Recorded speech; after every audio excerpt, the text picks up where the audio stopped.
இங்கே பெரும்பாலான start up business fail ஆகிறதுக்கு மிக முக்கியமான காரணம் என்னன்னு சொல்லி கேட்டிங்கன்னா ப்ரிப்பரேஷன் இல்லாதது தான். ஒரு சின்ன எக்ஸாம்பிள் சொல்கிறேன்.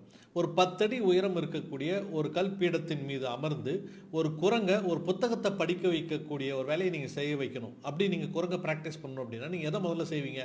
இந்த கல்பீடம் கட்டுறது அப்படிங்கிறது ரொம்ப ரொம்ப ஈஸி, ஒரு நாள் முடிச்சிடலாம். ஆனால் அது மேலே உட்காந்துட்டு குரங்கை படிக்க வைக்கிறதுக்கு ப்ராக்டிஸ் பண்ணுறது ரொம்ப ரொம்ப கஷ்டம் இல்லையா?